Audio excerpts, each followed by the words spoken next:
थी तो एक क्वेश्चन जो एनसीईआरटी का था, मैंने तुम्हें बोला था कि उसके कुछ पार्ट्स तुम अपने आप करके रखोगे। पेज 215 क्वेश्चन 12.9, जो दो पार्ट्स हमें इस क्वेश्चन में यहाँ गिवन थे आर और आई, वो हमने निकाल लिए थे। और मैंने तुम्हें कहा था R1, R2, R3, R4 और R5 के अक्रॉस एक तो तुम्हें पांचों में बताना है कितना करंट फ्लो हुआ और पांचों में बताना है कि पोटेंशियल डिफरेंस क्या था। याद है? सब लोग ने कर लिया होगा, तो एक बार ज़रा चेक करें कि क्या तुम लोगों ने सही किया है। पहला ये था रेजिस्टेंस R1, राइट? इससे हमने कहा था ये कितना ओम गिवन था हमें क्वेश्चन में 10, और ये R2 था, दिस वाज गिवन, ये R1 ये R2, ये 40 ओम्स गिवन था, राइट? फिर R3 था हमारे पास, R3, R4 और R5, ये तीनों फिर से पैरेलल में लगे हुए थे और ये पूरा और ये आपस में सीरीज में थे। याद है? R3, R4 and R5। R3 था 30 ओम का,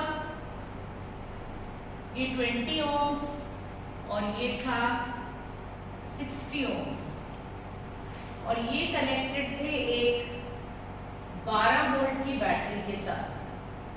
याद है सबको? अब मैंने जो क्वेश्चन दिया था तुम्हें वो ये कहा था कि तुम हर एक के अक्रॉस मुझे क्या बताओगे, आई, और हर एक के अक्रॉस बताओगे V, राइट? इस क्वेश्चन में जो पार्ट हमने अब तक कर लिया था वो ये कि हमने पहले इन दोनों का रेजिस्टेंस पैरेलल में निकाला था, 1/10 प्लस 1/40 करा था, और हमारा आंसर आया था 8 ओम। मतलब यहाँ से यहाँ तक का जो टोटल आर था वो हमारे पास था 8 ओम, और यहाँ पर हमने निकाला था 1/30 प्लस 1/20 1/60, और फिर हमारा जो यहाँ से A से B तक जो R था वो तो 8, और B से C तक जो था हमारा वो था 10 ओम। तो हमने टोटल R कहा था 18 ओम। याद है? पूरे सर्किट का टोटल R 18 ओम। अब टोटल V सबको याद है, यहाँ पर क्वेश्चन में गिवन था 12, तो हमने I निकाला था, I is equal to V/R, 12/18, that was 0.67 ampere. मतलब यहाँ से जो करंट जा रहा है वो 0.67 एम्पियर जा रहा है। क्लियर है? अब जरा आगे के पार्ट्स देखते हैं। हमें इस रेजिस्टेंस का V भी बताना है, I भी बताना है। यहाँ से इस रेजिस्टेंस का V भी बताना है और हमें I भी बताना है। ऐसे ही हर एक का V I V I। Clear? अब अगर इस रेजिस्टेंस के अक्रॉस हमें V भी बताना है तो हमें I पता होना चाहिए, और अगर I निकालना हो पहले तो हमें V और R पता होने चाहिए। ठीक है? तो अब क्या करें? हमें तो इस रेजिस्टेंस में कितना V है ये भी पता, और यहाँ कितना करंट जा रहा है ये भी नहीं पता, पर हम ये जानते हैं कि इस पूरे पार्ट में ये वाले जो दो रेजिस्टेंस है यहाँ टोटल करंट कितना जा रहा है, 0.67। पर यहाँ तक 0.67 होगा, यहाँ जाने के बाद तो वो 2 में डिवाइड हो गया होगा ना। पर इस पूरे में कितना जा रहा है ये बताओ। पूरे में मतलब ये जो चला था ये देखो 0.67 एम्पियर, ये इस पूरे में जा रहा है, डिवाइड हो गया होगा 2 में, पर यहाँ से यहाँ तक जो टोटल करंट जा रहा है वो 0.67 है, I। अब यहाँ से यहाँ तक A से B तक जो टोटल R है वो कितना है, R। तो क्या हम टोटल V नहीं निकाल सकते A से B तक?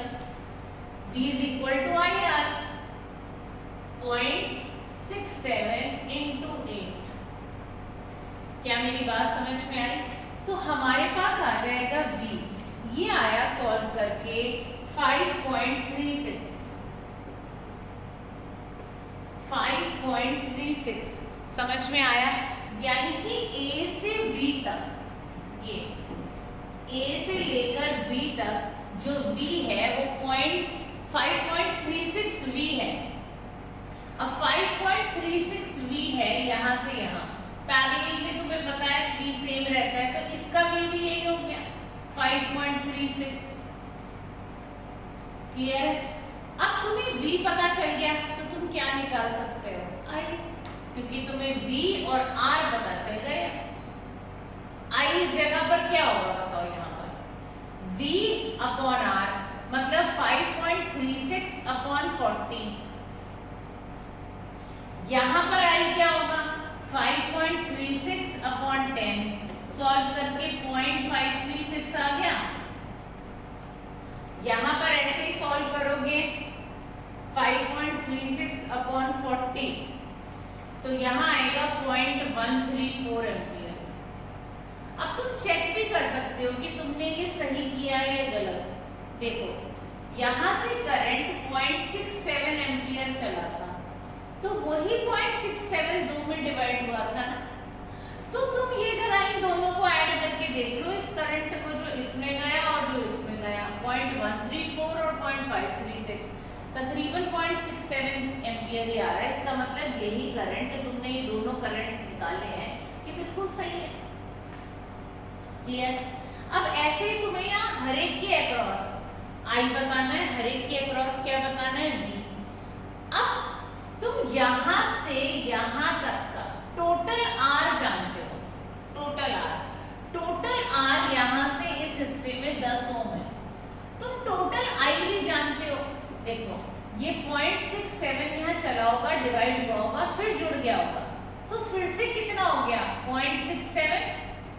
इस पूरे में कितना जा रहा है 0.67, 0.67, 67 ये बट गया होगा, डिवाइड हो गया होगा।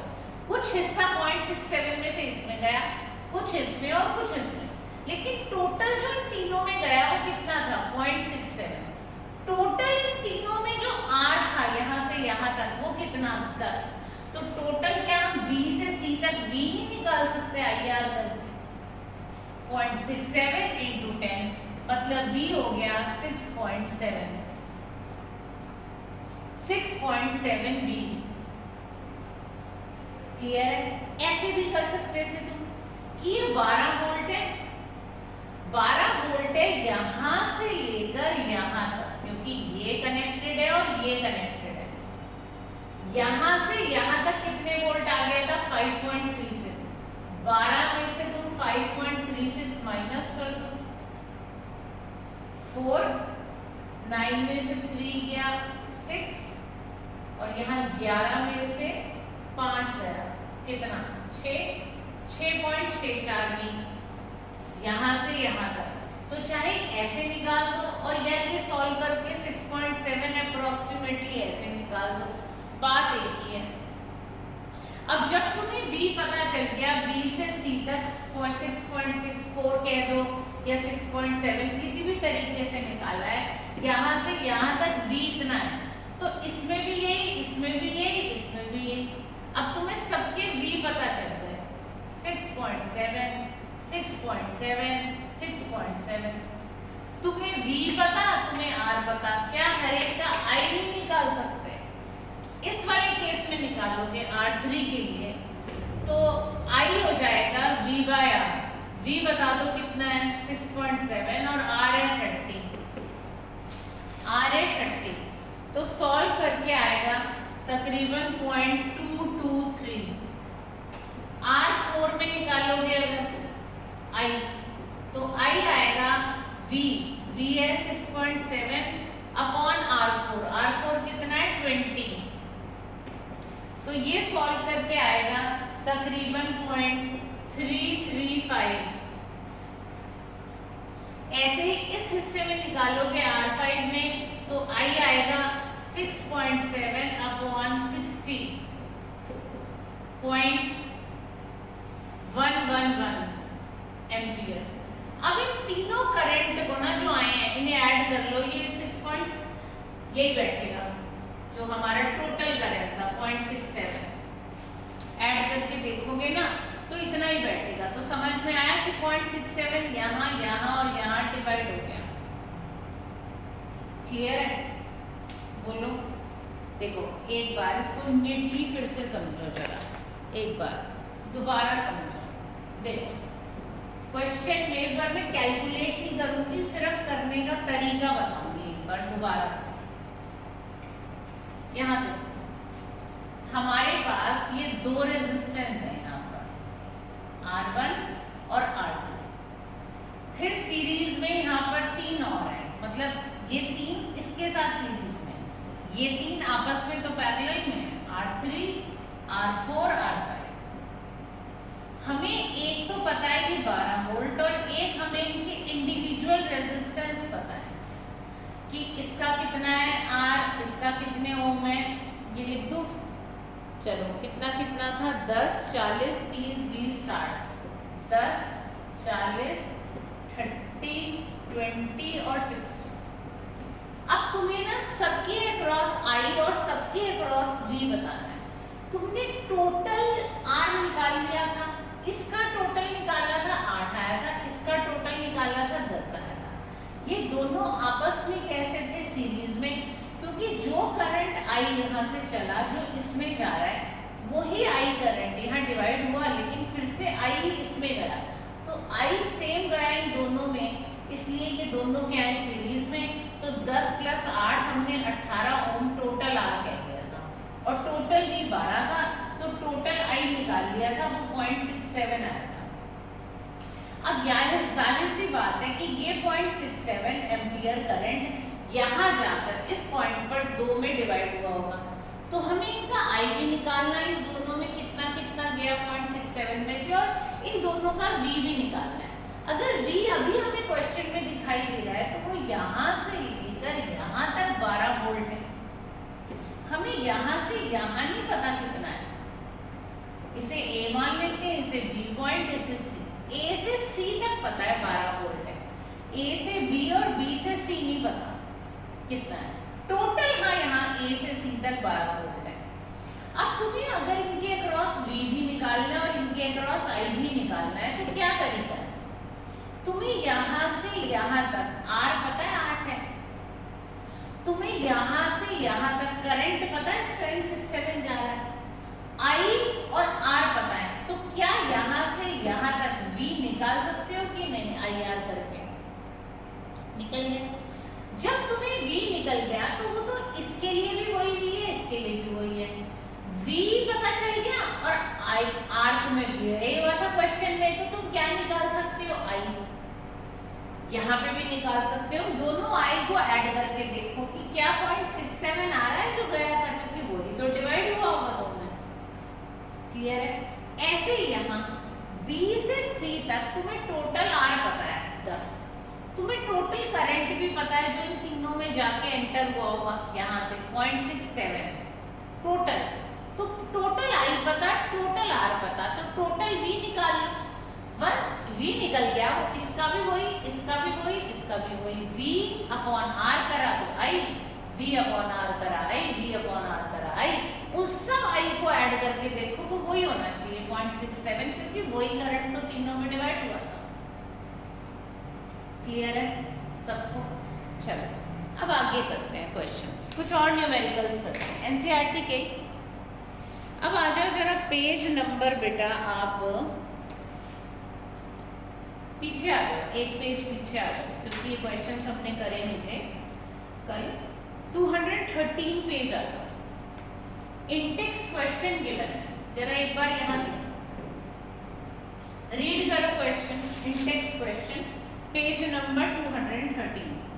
Draw a schematic diagram of a circuit consisting of a battery of 3 cells 2 volt each।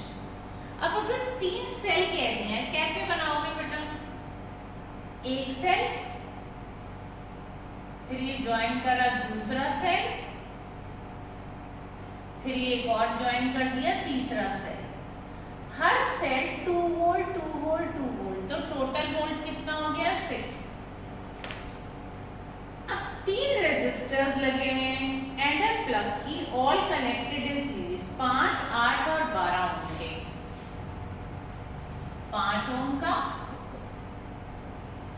8 ओम का और 12 ओम का, और एक प्लग की भी लगी हुई है। ये होगा सर्किट। क्लियर है। अब इन्होंने सेकंड पार्ट देखो क्या कहा है redraw the circuit of question 1 putting in ammeter to measure the current through the resistors, हमें एमीटर भी लगाना है तो यहाँ लगा देते हैं, लेकिन याद रखना ये प्लस ये माइनस, करंट हमेशा प्लस से माइनस में, ठीक। And a voltmeter to measure the potential difference across the 12 ohm. अब अगर 12 ओम के अक्रॉस पोटेंशियल डिफरेंस मेजर करना है तो V वोल्ट यहाँ लगाएंगे वोल्टमीटर, और ये प्लस से माइनस, प्लस साइन इधर माइनस इधर, क्लियर है। अब पूछा गया कि रीडिंग्स क्या होंगी एमीटर पे और वोल्टमीटर पे। अब टोटल R बताओ सर्किट में कितना है, 25, क्योंकि ये तीनों सीरीज में है तो 5 + 8 + 12 कितना हो गया 25। टोटल V कितना है 6, तो टोटल I क्या होगा V/R, 6/25, 6/25 करेंगे, answer would be 0.24 ampere, clear है। यानी कि जो रीडिंग यहाँ से चली वो 0.24 एम्पियर, वही रीडिंग एमीटर पे आएगी। वोल्टमीटर में क्या रीडिंग आएगी, अब यहाँ देखो 0.24 एम्पियर करंट गया, इसमें भी यही, इसमें भी यही, इसमें भी, सीरीज में तो आई सेम रहता है। तो हमें यहाँ पर ये पता है कि 0.24 एम्पियर करंट गया, हमें यहाँ से यहाँ तक R भी पता है, I भी पता है, तो V कैसे निकाल लें, IR, I कितना 0.24 और R कितना 12, 2.88 वोल्ट इज द आंसर। तो हमारे वोल्टमीटर पे रीडिंग आएगी 2.88 और एमीटर पे आएगी 0.24। एक बार क्वेश्चन दोबारा से देखें, 3 सेल गिवन थे 2-2 वोल्ट ईच के, तो टोटल वोल्टेज जो हो गई वो हो गई 6 वोल्ट। 5, 8 और 12 3 रेजिस्टेंसेस सीरीज में लगे हुए थे विद अ प्लग की, ठीक है। फिर उन्होंने कहा रीड्रॉ करो एमीटर वोल्टमीटर भी लगाओ, वोल्टमीटर अक्रॉस 12 ओम लगाओ ताकि हमें रीडिंग पता चले वोल्टमीटर में क्या है और एमीटर में, ये पूछी गई थी क्वेश्चन में। तो एमीटर में तो टोटल करंट आएगा, टोटल करंट के लिए टोटल V पता है, टोटल R पता है, आ गया 0.24। जब ये 0.24 करंट यहाँ से चला तो यहाँ भी 0.24, यहाँ भी 0.24, इसमें भी 0.24। इस हिस्से में हमें करंट पता चल गया 0.24, R हमें पता है 12, तो हमने V निकाल दिया 2.88। चलिए अगले क्वेश्चन पर चले। चलो अब आते हैं हम नेक्स्ट जो क्वेश्चन है हमारा, इस पेज के हो गए, एक पीछे पेज भी रह गया था, जरा वो भी ओपन करें, 209 पेज, 209 पेज। यहाँ पर पहला क्वेश्चन क्या था इन text, on what factors does the resistance of a conductor depend? Length, area, temperature और material। और सब जानते हैं कैसे, लेंथ के डायरेक्टली प्रोपोर्शनल, मतलब लेंथ बढ़े तो रेजिस्टेंस बढ़े, एरिया के इनवर्सली प्रोपोर्शनल, मतलब अगर एरिया बढ़े तो रेजिस्टेंस कम हो, ठीक है। टेम्परेचर बढ़े तो रेजिस्टेंस भी बढ़ता है, और लास्टली मटेरियल, कॉपर का रेजिस्टेंस बहुत कम, नाइक्रोम का ज़्यादा और वुड का इनफाइनाइटली ज़्यादा रेजिस्टेंस, क्लियर। करंट एक थिन वायर में से जाएगा आराम से या थिक वायर में से ऑफ द सेम मटेरियल, ये मैंने समझाते टाइम बताया था, एक बार दोबारा देख लें। मान लो ये एक थिन वायर है और ये एक थिक वायर है, अब एरिया बताओ किसका ज़्यादा है, डेफिनेटली इसका। इसका अगर एरिया ज़्यादा है तो रेजिस्टेंस क्या होगा, कम। अगर रेजिस्टेंस कम होगा, रोकने की पावर कम है, तो करंट मोर इजीली जाएगा कि नहीं, जाएगा। तो इसमें से करंट ज़्यादा, इसमें से कम। क्लियर है? नेक्स्ट अगला क्वेश्चन था कि let the resistance of an electric component remains constant while the potential difference decreases to half of its former value।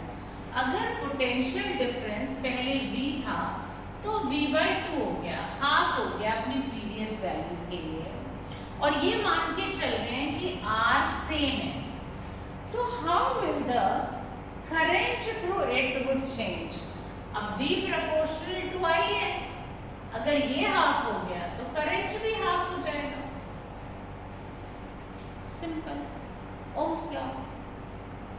अगला, कॉइल्स जो टोस्टर्स और आयरन्स के होते हैं वो एलॉय के क्यों बनते हैं, प्योर मेटल के क्यों नहीं बनते? हीटिंग इफेक्ट ऑफ करंट आज पढ़ाऊंगी अभी, तब इस क्वेश्चन को वापस लेते हैं, ठीक है? ओके, अगला, which among iron and mercury better conductor है? पिछला पेज जरा खोलें। आयरन की जो रेजिस्टिविटी है वो है 10 × 10⁻⁸ और मर्क्यूरी की 94 × 10⁻⁸। अब ये बताओ कि कौन बेटर कंडक्टर होगा? Definitely iron. रेजिस्टिविटी कम है तो करंट आराम से फ्लो करेगा, करंट आराम से फ्लो करेगा तो वो अच्छा कंडक्टर हुआ आयरन। क्लियर? अच्छा, which material is the best conductor? तो सिल्वर है, सबसे पहले मैंने कहा था, याद कर लो, 1.6 × 10⁻⁸ ओम बेस्ट कंडक्टर, क्योंकि बेस्ट रेजिस्टेंस, सबसे लो रेजिस्टेंस। ठीक है, चलो अब आते हैं हम अपने पेज नंबर 216 पर। एक बार ये भी ओपन करें जरा। पहला क्वेश्चन था कि जज the equivalent resistance when the following are connected in parallel. 1 ohm and 10⁻⁶ ohm जज करना है, कैलकुलेट नहीं करना है। जज करना मतलब आप बताओ क्या आंसर होगा अगर इन्हें पैरेलल में लगाएं। तो पैरेलल में हम एक चीज जानते हैं, आप कितने भी रेजिस्टेंसेस पैरेलल में लगाओ, आंसर वो होगा जो उनमें से सबसे छोटा रेजिस्टेंस होगा ना, उससे कम। तो 1 ओम और 10⁻⁶ ओम में कौन छोटा है? 1। तो answer would definitely be less than 1। ठीक, अगला पार्ट जज करना है। 1 ओम, 10⁻³ ओम और 10⁻⁶ ओम में से जब इन्हें पैरेलल में लगाए तो ओवरऑल रेजिस्टेंस क्या होगा? अभी मैंने कहा जब पैरेलल में जब भी लगाएं तो उन सब में जो सबसे छोटा रेजिस्टेंस हो कौन सा है? 1 ohm. Answer would definitely be less than the सबसे छोटा वाला resistance, that is less than 1 ohm. Clear? Good. अगला क्वेश्चन, अच्छा क्वेश्चन करें जरा बोर्ड पे। तुम सबने होमवर्क में कर लिया होगा?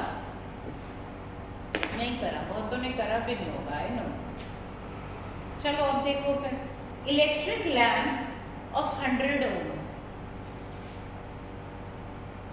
ये लैम्प है 100 ओम का, ठीक है, and a toaster of 50 ohm, toaster 50 ohm का है, ऐसे बना देती हूँ, टोस्टर तो नहीं बना रही, ठीक है। और एक वाटर फिल्टर है 500 ओम का और वो पैरेलल में लगे हुए हैं, ये 500 ओम का वाटर फिल्टर है।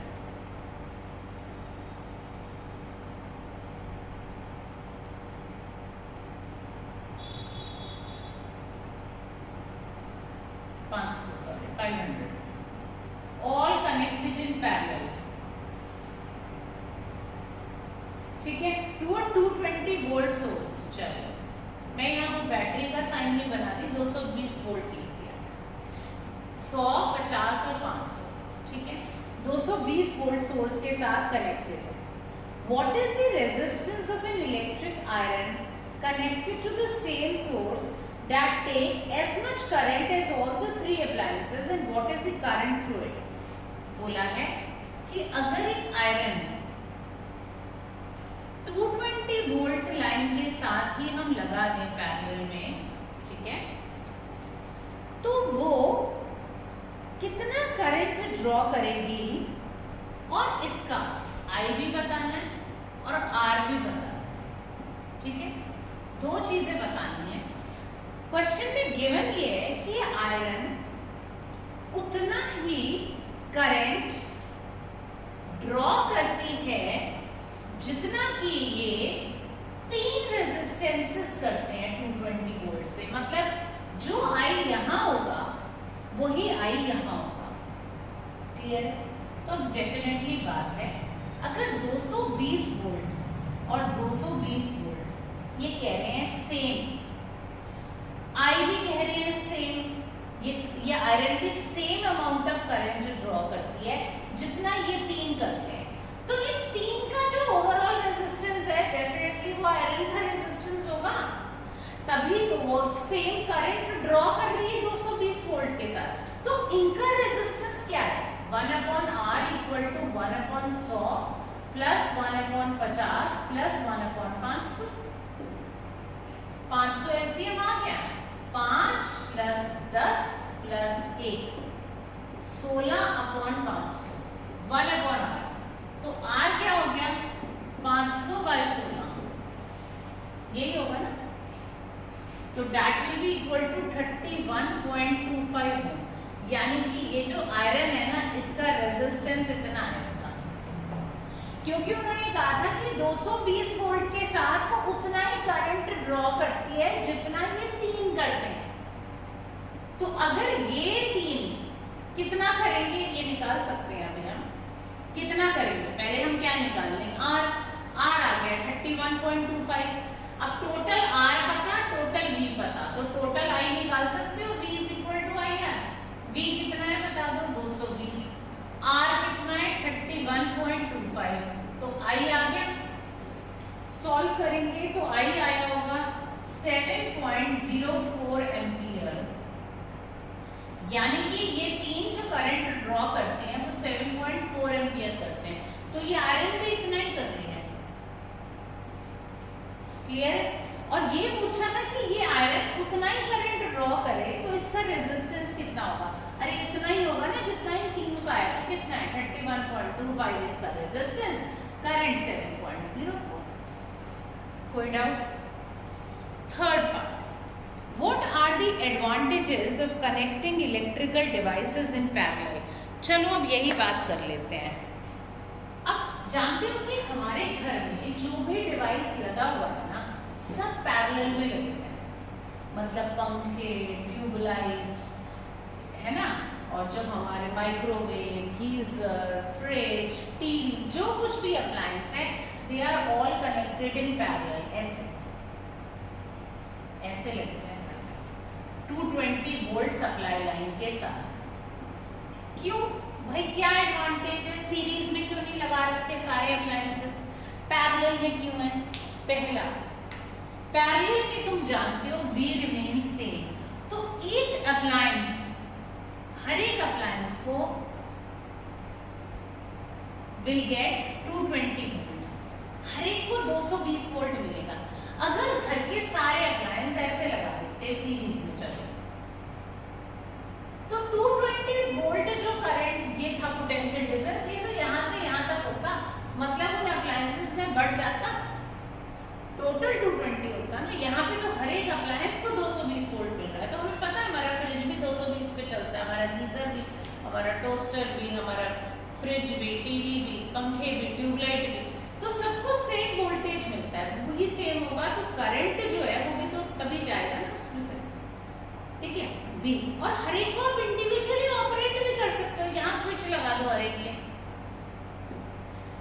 मर्जी है ये चलाओ ट्यूब, मर्जी है ये पंखा मत चलाओ, मर्जी है ये फ्रिज मत चलाओ। यहाँ पर क्या है, एक इंडिविजुअली आप किसी को ऑपरेट ही नहीं कर सकते, क्योंकि अगर आपने ये नहीं चलाया तो सर्किट कंप्लीट ही नहीं हुआ, करंट आगे जाने का ही नहीं। तो each and every appliance can be used individually in parallel. Each appliance can be used separately, individually. बात समझ में आ रही? अगर एक अप्लायंस खराब हो जाए तो अदर्स रिमेन अनअफेक्टेड। मान लो ये अप्लायंस किसी वजह से खराब हो गया तो कोई बात नहीं ना, जो करंट आ रहा है ये स्विच ऑन कर रहे हो इसमें भी जा रहा है, सर्किट कंप्लीट है, इसमें भी जा रहा है, इसका पहला सिरा भी जुड़ा हुआ है इस वोल्टेज से, इसका आखिरी भी जुड़ा हुआ है। ये बीच में खराब है तो होने दो, ये थोड़ी घर में एक पंखा खराब हो जाए तो बाकी कोई पंखा, कोई ट्यूब, कोई कोई अप्लायंस चलेगा ही नहीं, ऐसा तो नहीं होता, लेकिन इसमें हो जाता है अगर सीरीज में लगे होते। एक खराब हो गया तो इसमें से करंट जा ही नहीं रहा, तो अगले में कैसे जाएगा या इसमें ही कैसे जाएगा, सर्किट ही टूट गया। तो हर एक अगर ईच यहाँ पर क्या है कि if one appliance is defect है ना, डिफेक्टेड या is not working properly, others remain unaffected, others remain unaffected. लेकिन यहाँ पर तो एक भी नहीं चलने का, इसलिए हम सीरीज में लगाते हैं। हम अप्लायंसेस को कैसे लगाते हैं, पैरेलल में। पहली बात हम उन्हें इंडिविजुअली चला सकें, ये थोड़े पूरे घर के अप्लायंस एक साथ चलेंगे या फिर बिल्कुल नहीं चलेंगे, ऐसा तो नहीं होता। दूसरी बात, अगर ये खराब हो जाए तो अदर्स रिमेन अनअफेक्टेड। और तीसरी बात क्या पड़ी कि हर एक को सेम वोल्टेज मिले। और चौथी बात सबसे इंपॉर्टेंट, ओवरऑल रेजिस्टेंस सर्किट का बहुत क्या हो जाता है, लेस। तुम्हें पता है इन सारे अप्लायंसेस में से जो सबसे छोटा रेजिस्टेंस होगा, ओवरऑल रेजिस्टेंस पूरे सर्किट का उस छोटे से भी कम होगा। सीरीज में लगाते हैं तो टोटल आर पूरे सर्किट का इतना बढ़ जाता कि करंट तो नेग्लिजिबल जा पाता। तो फिर करंट कन्वर्ट किस में होता है, एक बल्ब जब करंट ही नहीं उसे मिल रहा तो लाइट एनर्जी में बदलेगा क्या, बात समझ रहे हो। यहाँ पर ओवरऑल रेजिस्टेंस सर्किट का कम हो जाता है अप्लायंसेस को। जब घरों में ये पंखे, ट्यूब, एसी सब हमने कैसे लगाए हैं, सीरीज में, सॉरी पैरेलल में, तो जो ओवरऑल रेजिस्टेंस है वो क्या हो गया है, कम। लेकिन अगर सीरीज में लगाते तो बहुत ज़्यादा। सीरीज में लगाते तो इंडिविजुअली चला ही नहीं सकते थे, सीरीज में लगाते तो एक खराब हो जाता तो बाकी काम ही ना करते। बात समझ में आ रही। ये सब हमारे पैरेलल के एडवांटेजेस हैं, चार, भूलना नहीं। पहला, each and every appliance gets the same voltage. दूसरा, each and every appliance when connected in parallel can be operated individually. तीसरा, if one of the appliance stops working, other remains unaffected. Fourth, the overall resistance of the circuit decreases. Series में क्यों नहीं लगाते, क्योंकि overall circuit जो resistance है circuit का वो बहुत बढ़ जाता है। इंडिविजुअली आप नहीं चला सकते, एक खराब हो गया तो कोई भी नहीं चलेगा, ठीक। और हर एक को वोल्टेज सेम नहीं मिलता। क्लियर है। लास्ट नहीं, अभी सेकेंड लास्ट है। हाउ कैन थ्री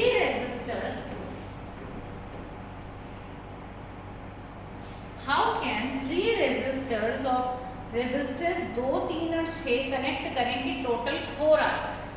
अब ये जो चीज है कि टोटल 4 ओम आ जाए, कैसे हम इन्हें कनेक्ट करें, ये हिट एंड ट्राई मेथड है, इसका कोई बेसिक मेथड नहीं है।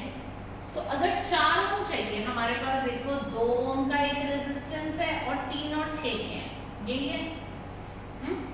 तो अब हमें कर करके देखना होगा कि कैसे अरेंज करें। जैसे अगर हम 3 और 6 को पैरेलल में लगाते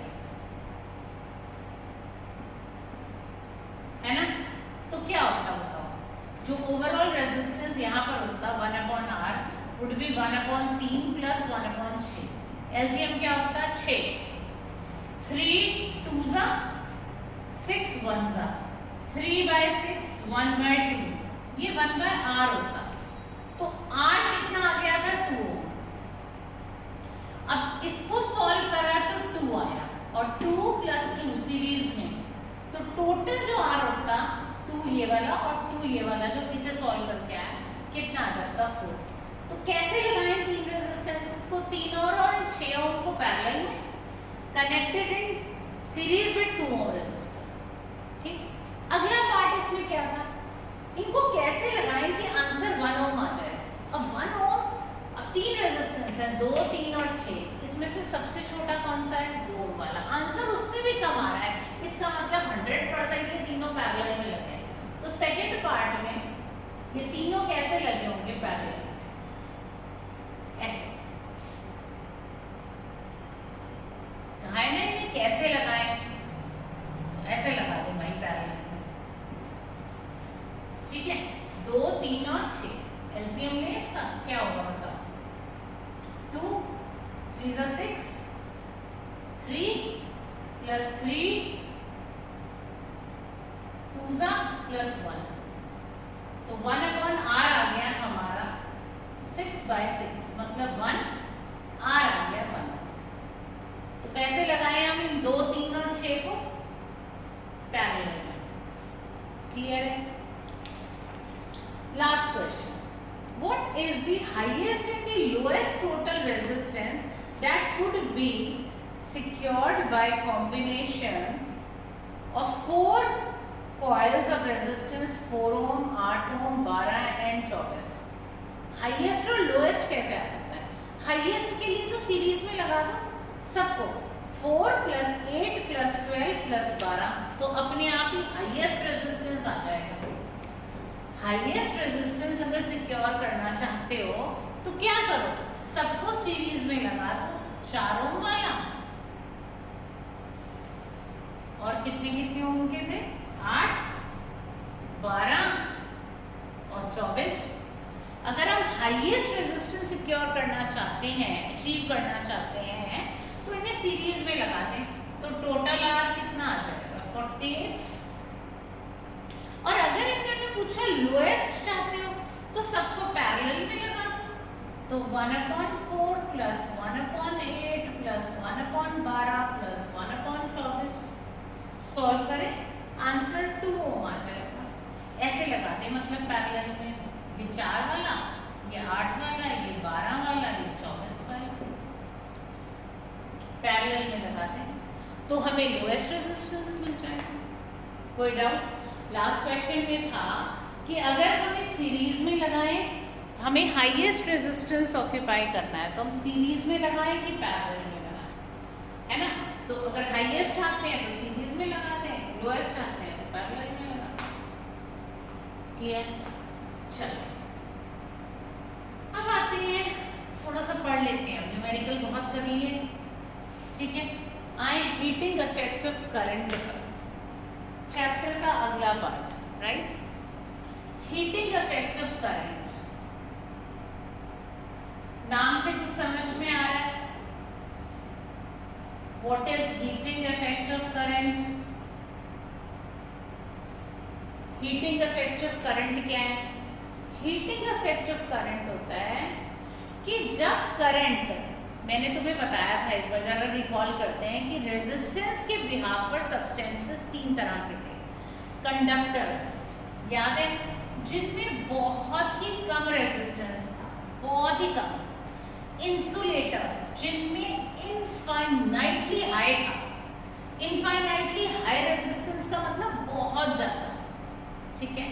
और कुछ इनके बीच में थे रेजिस्टर्स, अगर याद आ रहा हो, जिनका रेजिस्टेंस मॉडरेटली हाई था।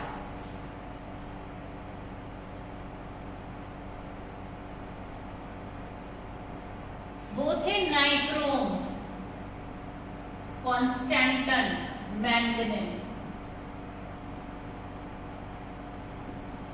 ठीक है? और मैंगनीज, इनका हाई रेजिस्टेंस है। मतलब जब मान लो ये नाइक्रोम है, जब इसमें से आप करंट भेजोगे तो रेजिस्टेंस हाई है, तो वो करंट के फ्लो को रोकेगा, तो उसकी वजह से प्रोड्यूस हो जाएगी हीट एनर्जी, और उसी को कहते हैं हीटिंग इफेक्ट ऑफ करंट। मतलब आपने करंट को हीट एनर्जी में बदल दिया, पर शर्त क्या है कि करंट को किसमें से पास कराना, नाइक्रोम, कॉन्स्टेंटन और मैंगनीज। हीट एनर्जी कंडक्टर में भी प्रोड्यूस होती है, पर कम होती है, कम होती है कंडक्टर में, क्योंकि रेजिस्टेंस कम होता है तो हीट एनर्जी कम प्रोड्यूस होती है। आप घंटों तक इस पंखे की मोटर को चला के रखो तो इसमें जो कॉइल है वो कॉपर की है, तो गर्म तो होगी पर टाइम लगेगा। लेकिन अगर प्रेस है, आयरन है, उसमें आपने प्लग लगाया, स्विच ऑन करा, आपने सॉकेट में प्लग इंसर्ट किया और with in seconds heat energy produce हो जाती है, क्योंकि वहाँ पर नाइक्रोम यूज है।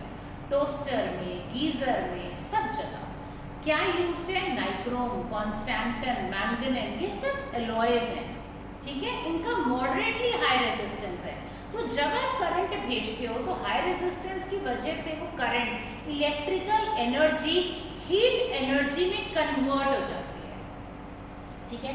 इसका फॉर्मूला भी है, कैसे निकालते हैं यहाँ देखिए। लेट अस सपोज एक कोई वायर है जिसका रेजिस्टेंस R है, ठीक है, आप उसमें करंट I पास कर रहे हो for a time interval T, ठीक है। तो हम जानते हैं जो वायर होगी उसमें जो पोटेंशियल डिफरेंस होगा that will be equal to work done upon quantity of the charge जो ट्रांसफर हो रहा होगा, सब जानते हैं। तो वर्क डन क्या होगा, V into Q, कोई डाउट नहीं, क्लियर है, वेरी गुड। अब Q क्या होता है, I is equal to सब जानते हो Q by T, तो Q क्या होगा, I into T, तो क्या मैं यहाँ लिख सकती हूँ V into I into T, Q की जगह मैंने IT लिख दिया, क्लियर। अब सोचो हमने एक वायर जिसका रेजिस्टेंस R था और हमने T टाइम के लिए उसमें कुछ इलेक्ट्रिकल एनर्जी सप्लाई करी है, तो इलेक्ट्रिकल एनर्जी क्या होती है, पावर इनटू टाइम, सबको याद है एनर्जी क्या होती है, पावर इनटू टाइम, क्लियर है।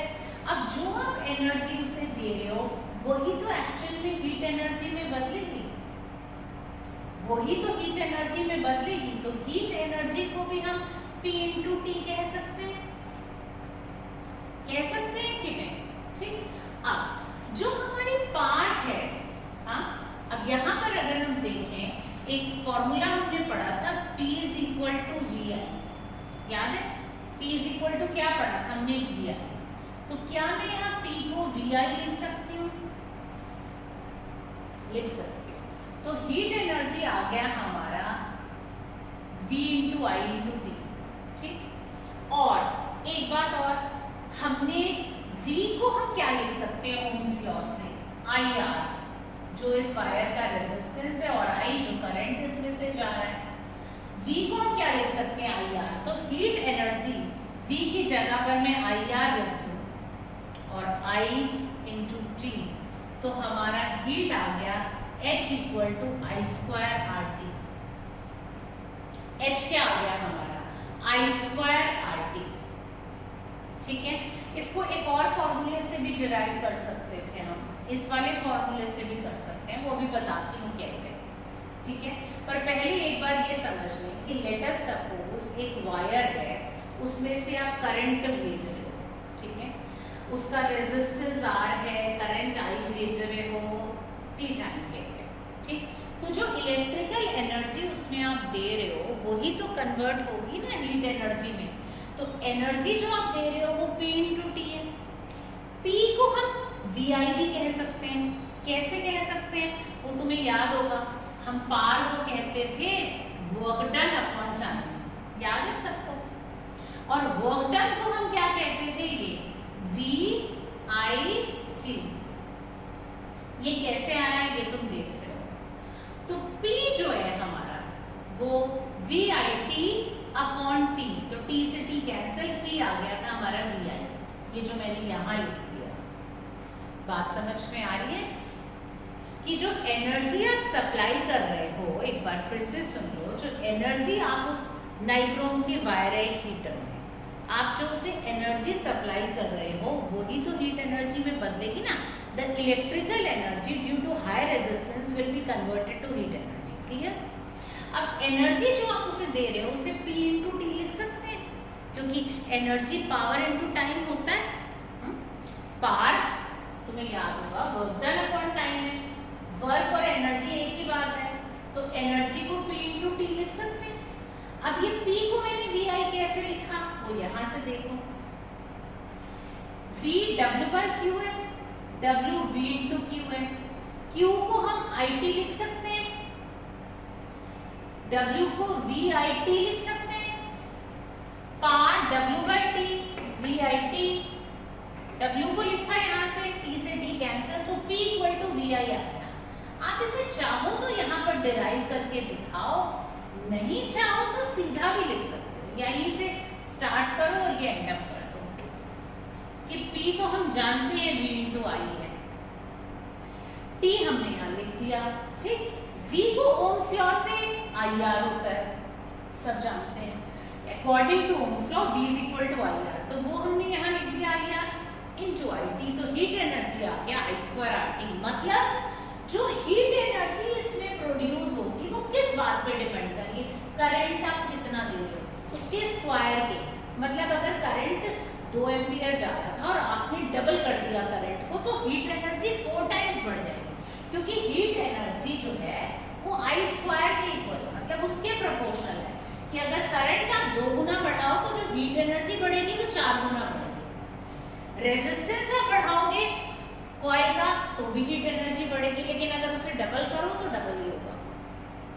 तीसरा टाइम, जितनी ज्यादा देर के लिए आप उसमें से करंट भेजोगे उतनी ज्यादा हीट एनर्जी प्रोड्यूस होगी। सिंपल सी बात है।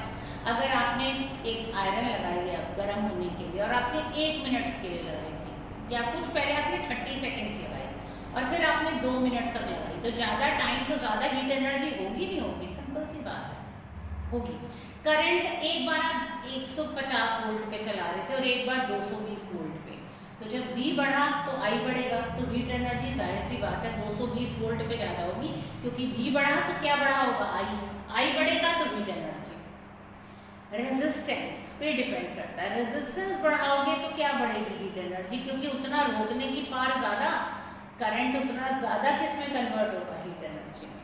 तो H is equal to I square R T, मतलब H हीट एनर्जी 3 बातों पे डिपेंड करती है। करंट उसको बढ़ाना है तो हीट एनर्जी बढ़ेगी, रेजिस्टेंस बढ़ाओगे तो हीट एनर्जी बढ़ेगी, टाइम फॉर विच वो आप यूज़ कर रहे हो, जितनी टाइम ज़्यादा के लिए आप करंट सप्लाई करोगे उतनी हीट एनर्जी बढ़ेगी। तो H is equal to I square R T.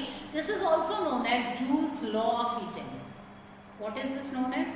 Joules law of heating. इसके एप्लीकेशंस अगली क्लास में लेते हो। आज ये सब अच्छे से रिवाइज करें। Okay, all best.